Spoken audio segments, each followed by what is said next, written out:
Hey everyone! This morning was a beautiful morning. We were having hints of fall here where we live. And hey, if you're new here, I'm Mona. I'm a wife and mom to 3 cute little kiddos, and we are a homeschooling family. This video is going to have clips from different days over the summer, and towards the end there will be a little sourdough tutorial.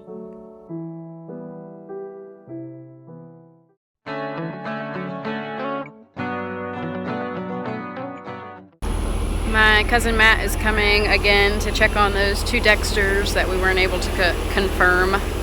So I guess we will find out if it shows up that they're pregnant or not.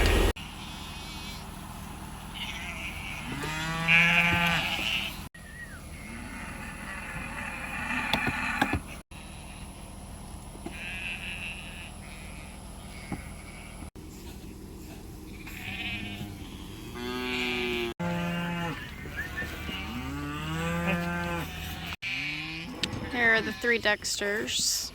Ginger, which is pregnant, and there's Kelly, and that little one over there, the micro, is Rosie.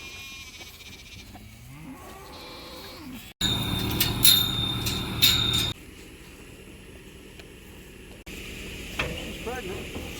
Yay!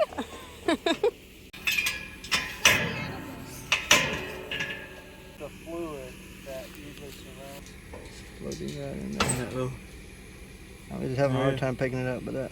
35 days. Another one pregnant. How long did you say you had them with the bull? She's running. Well, 3 of our Dexters are pregnant by a mini Highlander bull, so we're gonna have half Highlander calves soon.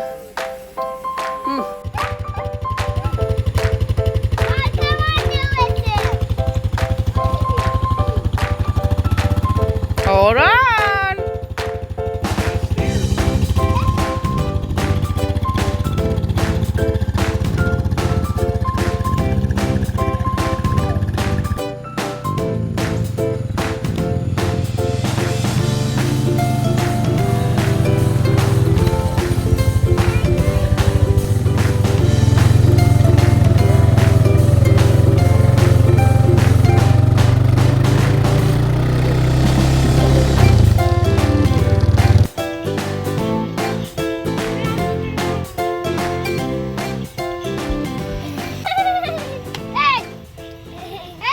So we are over here at our land.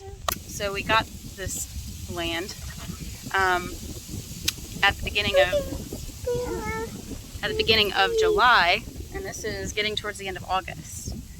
And we haven't put up any fence yet. Mostly the project has been to clear some land, and we have done some, but there is a lot to do yet. So we'll probably start putting up fence before all the stuff is cleared that we'd like to have cleared. But yeah, and they did do some work on the well, and we did get water from it. It was not an aggressive stream though. It's probably gonna need some stuff done to it to get it working properly. Another thing, we don't have electric out here, so that's another thing we have to figure out. So I don't know when we're gonna get on that, but it probably wouldn't hurt to do that before too long. Boo!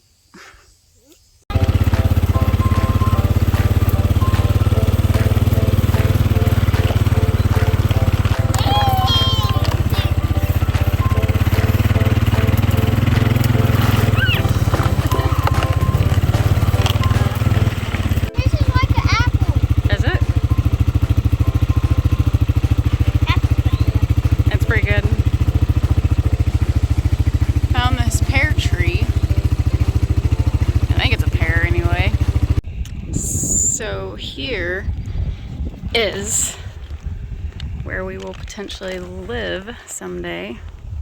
Just Tyler down there on the skid steer. It is up on a hill. You might not be able to tell as good on here, but, and over there where those bigger trees are. I'm gonna drive over there and show y'all what is over there. So here it is. Can you tell? It is quite steep. Our neighbor informed us that this used to be an old dairy spot and said something about that there's a deep ditch.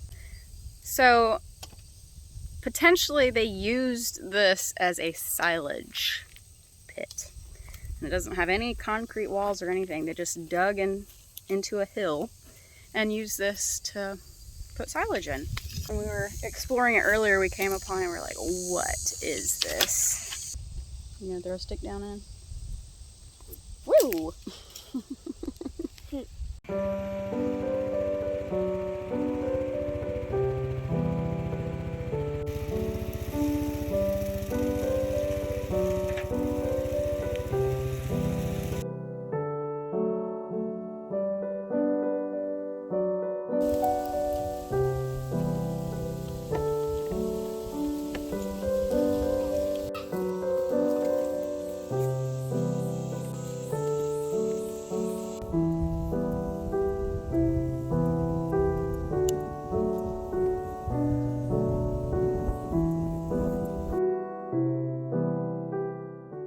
I am fixing to feed my sourdough starter. This is the starter that you just feed with flour and water, which is handy. I tried the potato flake sourdough before, but yeah, this is the flour and water one. You're supposed to feed it at least a 1-1-1 ratio, and it's okay if you feed it more than what it weighs as, it'll just take it longer to eat through it. So yeah, but at least feed it a 1-1-1 ratio. So if it weighs, let's just say it weighs 2 ounces, then you need to give it 2 ounces of water, 2 ounces of flour.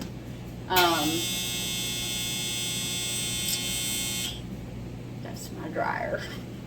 Just getting started, or want to get started in this sourdough thing, I would recommend getting a food scale. So I got this thing from Amazon for under $10. So yeah, it's pretty small, but hey, it works. So yeah, I'm gonna go ahead and feed it, and I'll also mention the time. So it's like 10 o'clock now, 10:20.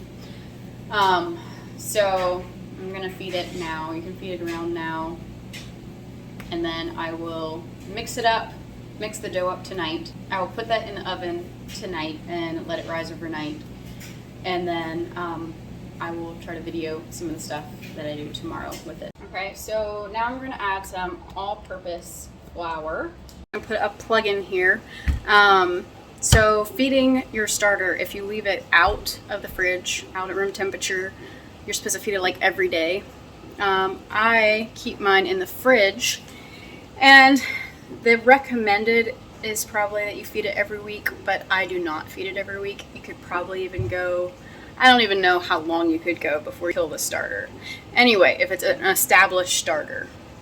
Now, if it's not an established starter, you might need to feed it more. But if you have an established starter, I have gone potentially weeks without feeding it.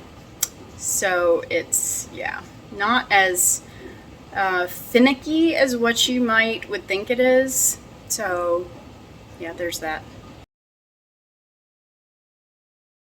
So it is currently close to 5:40. So this is it's around 7 hours later, a little over. But here I'm gonna give you all a look at the starter. Here is a starter, and as you can see, it is bubbly. So I will stir it down, try to get some of the air bubbles out, and my recipe calls for 2 cups. So I will soon start the dough process.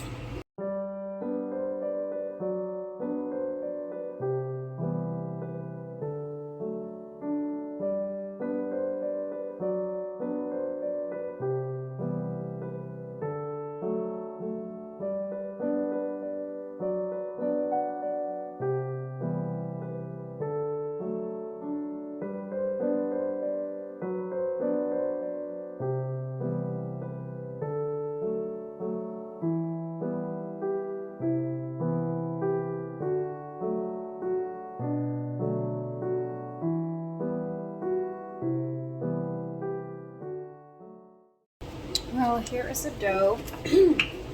And I usually oil the top of it before I put it in the oven. So, there it is. I'm going to stick this in the oven with the light off, and it'll be ready in the morning to shape into loaves. Oh, this is the next morning. Ta-da! Wow, it's got a bubble back there. So it is currently 8 o'clock. So that is how it's looking.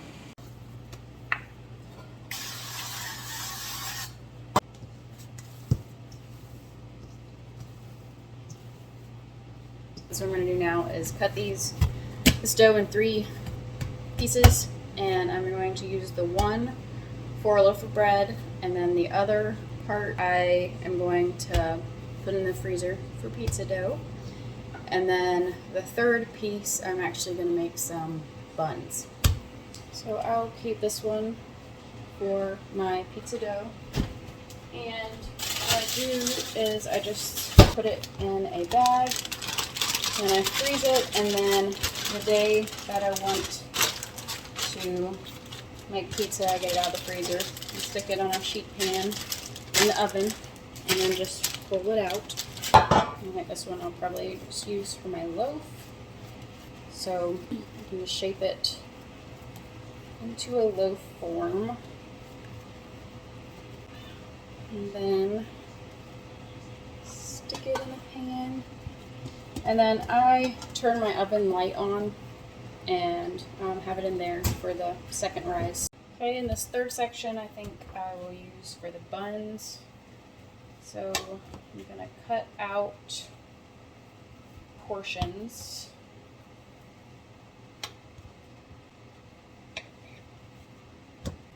Going to get it, let's see if I can get it, and roll it something like that maybe, and put it on a sheet pan, and then I will also let these rise in the oven for some time before I bake it. I'll also put a egg wash over it, and I have some everything bagel seasoning that I will sprinkle on top of it as well. Okay, and this is what it looks like at 10:23. So this step isn't necessarily necessary. You could just poke forks in it maybe before, because if you don't do anything, it's possible that it would be more likely to crack. But this is what I do. I like it because it's aesthetically more pleasing, but yeah. So I just do some for design in it.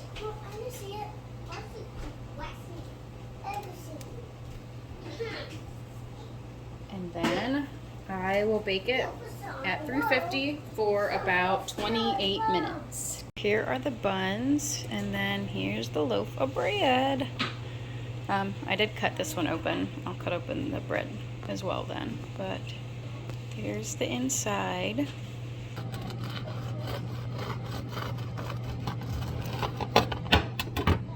Still steaming.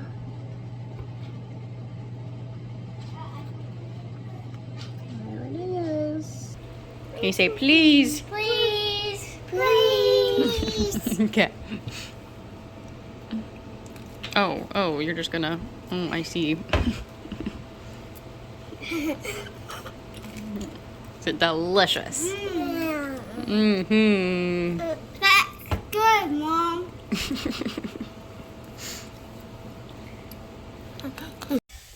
Well, I think that is a wrap for this video. Like and subscribe. See you next time. Look and subscribe. See you next time. Say bye.